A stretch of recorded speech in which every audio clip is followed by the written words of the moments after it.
Mexican president exposes Trump lie. In a startling escalation of rhetoric, former President Donald Trump has threatened to impose a 25% tariff on all U.S. imports from Mexico. This was his message. As everyone is aware, thousands of people are pouring through Mexico and Canada, bringing crime and drugs at levels never seen before. Right now, a caravan coming from Mexico, composed of thousands of people, seems to be unstoppable in its quest to come through our currently open border. On January 20th, as one of my many first executive orders, I will sign all necessary documents to charge Mexico and Canada a 25% tariff on all products coming into the United States and its ridiculous open borders. This tariff will remain in effect until such time as drugs, in particular fentanyl, and all illegal aliens stop this invasion of our country. Both Mexico and Canada have the absolute right and power to easily solve this long, simmering problem. We hereby demand that they use this power, and until such time that they do, it is time for them to pay a very big price. His reasoning? That Mexico must stop migrants and fentanyl from allegedly pouring into the United States. While some analysts suggest this threat is little more than a campaign bluff, it's important to dig deeper into what's really happening here. At the heart of Trump's ultimatum lies a massive deception, a lie designed not just to mislead the American public but to mask the complexities of migration and trade between the two nations. Let's break it all down and examine what Trump is trying to accomplish, why his narrative is misleading, and how the Mexican government has responded with hard facts and sharp criticism. Trump's rhetoric suggests that Mexico is failing to act against migration and drug trafficking, and that only his proposed tariffs can coerce the country into action. But this claim falls apart under scrutiny. Mexican President Claudia Sheinbaum has countered Trump's narrative with compelling evidence. According to U.S. Customs and Border Protection, encounters at the U.S.-Mexico border have decreased by 75% between December 2023 and November 2024. This sharp decline is not coincidental. It reflects Mexico's robust and proactive measures to manage migration through its territory. In her response, Sheinbaum didn't just reject Trump's accusations, she flipped the narrative. She pointed out how American-made guns trafficked into Mexico fuel crime and violence among drug gangs. Her statement highlights a stark truth. The problems of migration and drug trafficking are deeply interconnected and require cooperation, not confrontation. What exactly has Mexico been doing to address migration? The facts paint a clear picture. Mexican authorities have ramped up operations to intercept and return migrants traveling through their country toward the U.S. border. This effort, dubbed El Carrusel by Mexican officials, involves elaborate security measures to transport migrants back southward. In addition, the U.S.-Mexico collaboration under President Biden has been a key factor in managing migration. Biden's administration introduced the CBP One app, allowing migrants to schedule appointments for lawful entry into the U.S. This initiative has helped reduce illegal crossings significantly, offering a more organized and humane alternative. These actions represent a level of cooperation between the two nations that exceeds anything seen during Trump's presidency. Yet Trump continues to ignore these facts, choosing instead to perpetuate the myth of an open border. Trump's use of tariffs and migration as political weapons is not new. During his presidency, he repeatedly threatened economic penalties against Mexico to pressure them into action. In 2019, for instance, he made a similar tariff threat, claiming it forced Mexico to deploy more troops to its southern border. While this may have yielded some results, it came at a cost, escalating tensions and straining diplomatic ties.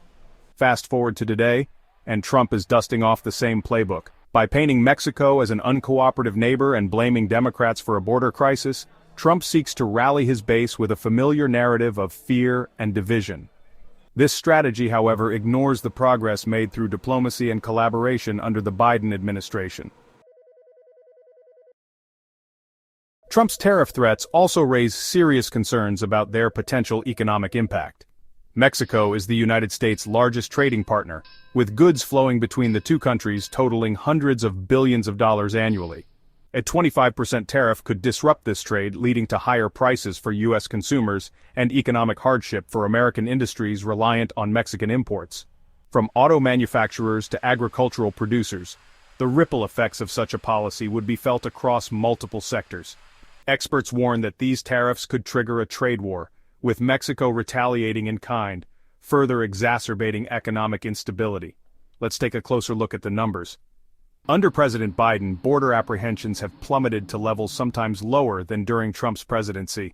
This trend is due in part to Mexico's stepped-up enforcement efforts and the effectiveness of programs like the CBP One app. Adam Isaacson, a migration expert at the Washington office on Latin America, highlights how Biden achieved this cooperation without resorting to threats or tariffs. Isaacson's analysis shows that Mexican authorities have apprehended tens of thousands of migrants each month, demonstrating their commitment to addressing migration issues. By contrast, Trump's narrative of an unchecked border crisis simply doesn't align with reality. His rhetoric is less about solving problems and more about creating a spectacle to energize his political base. Here's where it gets even more concerning. Should Trump return to the White House, he will likely take credit for the current progress on border security. The lower apprehension numbers, achieved under Biden's policies and Mexico's cooperation, will be rebranded as a victory for Trump's strength and leadership. This tactic is a hallmark of Trump's approach to governance. By rewriting history and distorting facts, he creates a narrative where he alone is the solution to complex problems. The danger lies in how easily this narrative can take hold, especially when amplified by media outlets aligned with his agenda. President Sheinbaum's response offers a glimpse of what true cross-border collaboration looks like. Her call for mutual understanding and joint solutions stands in stark contrast to Trump's combative approach. By emphasizing the shared challenges of migration, drug trafficking, and gun violence, Sheinbaum underscores the need for policies grounded in reality and partnership. The stakes are high. Issues like migration and trade are deeply intertwined with the economic and social fabric of both nations. Solving them requires thoughtful, evidence-based strategies, not the divisive rhetoric of tariffs and threats. As Trump's campaign ramps up, it's essential for voters to see through the smoke and mirrors. The narrative he's pushing, of a Mexico that needs to be bullied into action, is not just false, it's dangerous. It risks undermining the very cooperation that has made progress possible. The question is clear. Do we want leaders who seek solutions through partnership, or those who peddle fear and division for political gain? The answer will shape not just U.S.-Mexico relations but the future of America's role in addressing global challenges. Amid the turbulence of political maneuvers and economic threats, there are voices that call for unity and peace. One such voice is Azy, a member of a royal family with a storied past. Azy has spent 45 years in America, tirelessly working to bridge the gap between his two nations. His message is simple, yet profound. Governments should invest in food and welfare, not war. Azy hails from the last great royal family of Iran, a lineage that ruled with justice and lived in castles. His ancestors freed Iran but chose not to establish a kingdom, even as oil was discovered on their land. Their principled stand led to their overthrow by England and its puppet king, Flavi. Azy's family roots trace back to the same region as Cyrus the Great, the Persian king who introduced the first human rights in history. Azy's father's legacy includes protecting Jewish people in the 1930s, earning the gratitude of thousands. Iran or Persia has a rich history spanning thousands of years, contributing significantly to global culture and governance. From the Constitution of Europe and America to the halo above Jesus' head, many beautiful things have origins in Iran. Cyrus the Great is even hailed as a messiah in Jewish holy texts for freeing the Jews from Babylon. Despite this illustrious past, Azy's life has been marked by loss and struggle. The Iran-Iraq War of the 1980s, fueled by American and Israeli arms dealers, cost Iran 1 million lives and caused trillions in damage. Meanwhile, Israel-America arms dealers profited immensely. In his 5 decades in America, Azy has taken only a few vacations and concerts, dedicating his life to urging Iranians to heal your two-country homeland with the help of good Americans. His message resonates with hope. Be a part-time hero and strive for a better world where everyone can live in peace. Azy's story is a testament to the power of resilience and the importance of unity.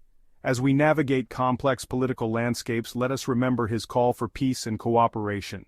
The choice is ours: to follow a path of division or to embrace a future built on mutual respect and shared humanity.